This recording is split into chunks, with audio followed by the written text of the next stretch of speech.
April 7వ తేదీన ప్రారంభమైన జగనన్నే మా భవిష్యత్తు కార్యక్రమం 23 రోజుల పాటు ఒక వేడుకలాగా రాష్ట్ర వ్యాప్తంగా కొనసాగిందని వైద్య ఆరోగ్య శాఖ మంత్రి విడుదల రజని అన్నారు. పల్నాడు జిల్లా చిలకలూరిపేటలోని తన కార్యాలయంలో మీడియా సమావేశంలో ఆమె మాట్లాడుతూ పార్టీ నాయకులు, కార్యకర్తలు, గృహ సారథులు, సచివాలయ కన్వీనర్లు రాష్ట్ర వ్యాప్తంగా ఏకంగా 1.4 కోట్ల ఇళ్లకు వెళ్లారని తెలిపారు. గ్రామ, వార్డు సచివాలయ వ్యవస్థ ద్వారా అవినీతి లేని పరిపాలన అందించిన ఘనత ముఖ్యమంత్రి జగన్మోహన్ రెడ్డికే దక్కుతుందని అన్నారు.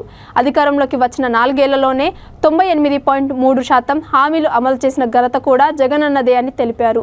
ఎన్నో సంక్షేమ పథకాల ద్వారా లబ్ధిదారులకు నేరుగా ఆర్థిక సహాయం అందజేస్తున్నందున ప్రజల్లో అడుగడుగునా అపూర్వ స్పందన కనిపిస్తోందని అన్నారు. ఈ మెగా పీపుల్స్ సర్వే విజయవంతంగా ముందుకు సాగడం, ప్రజల నుంచి కని విని ఎరుగని స్పందన రావడంతో టీడీపీ అధినేత చంద్రబాబు నాయుడుతో పాటు ఆ పార్టీ నాయకులకు నిద్ర పట్టడం లేదని వ్యాఖ్యానించారు.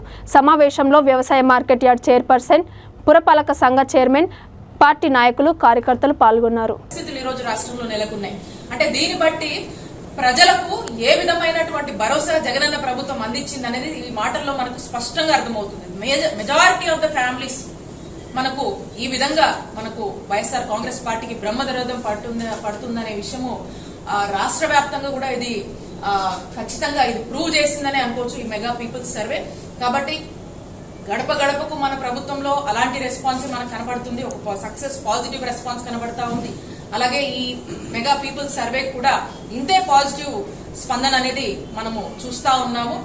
కాబట్టి ఇంత పెద్ద ఎత్తున మద్దతు అనేది మా వైఎస్ఆర్ కాంగ్రెస్ పార్టీకి, మా నాయకుడు జగనన్నకు ఉండడము మాకు ఎంతగానో సంతోషంగా ఉంది.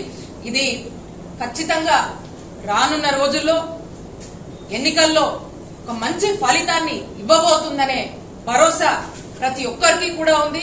ఖచ్చితంగా ప్రజలందరూ కూడా మా వైఎస్ఆర్ కాంగ్రెస్ పార్టీకి మద్దతుగా ఉన్నారు.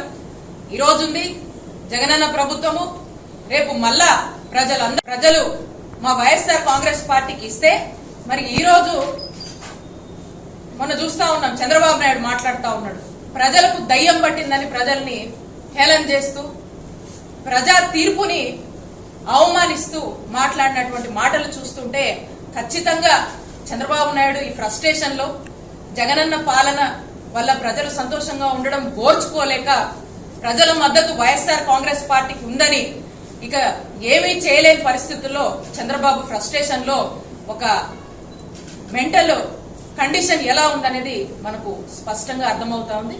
కాబట్టి చంద్రబాబు నాయుడు ఏది పడితే అది మాట్లాడితే ప్రజలు ఎవరు కూడా నమ్మే పరిస్థితుల్లో లేరు. మరలా చంద్రబాబు నాయుడు ఏదో ఎన్నికలు వస్తున్నాయని చెప్పి ఇలా బయటకు వచ్చే సభల్లో ఏది పడితే అది మాట్లాడితే ప్రజలు మోసపోవడానికి సిద్ధంగా లేరు. ప్రజలు మా వైఎస్ఆర్ కాంగ్రెస్ పార్టీకి పెద్ద ఎత్తున మద్దతుగా ఉన్నారు. మళ్ళా ప్రజలందరూ కూడా మా వైఎస్ఆర్ కాంగ్రెస్ పార్టీని ఒక హ్యూజ్ మ్యాండేట్ తో గెలిపించబోతున్నారనే నమ్మకం మాకుందని తెలియజేసుకుంటూ మరి ఈ కార్యక్రమాన్ని విజయవంతం చేసినటువంటి మా వాలంటీర్స్ కి, మా గృహ సారథులకి, అలాగే మా సచివాలయ కన్వీనర్స్ కి, మా నియోజకవర్గ స్థాయి పార్టీ నాయకులందరికీ, కార్యకర్తలందరికీ కూడా నా హార్టీ కంగ్రాట్స్ తెలియజేసుకుంటూ మరింతగా మీ మద్దతుతో మనము ఇంకా ముందుకు వెళ్లి మన వైఎస్ఆర్ కాంగ్రెస్ పార్టీని మన నియోజకవర్గంలో గెలిపించేందుకు కృషి చేసుకుందామని తెలియజేస్తున్నాం.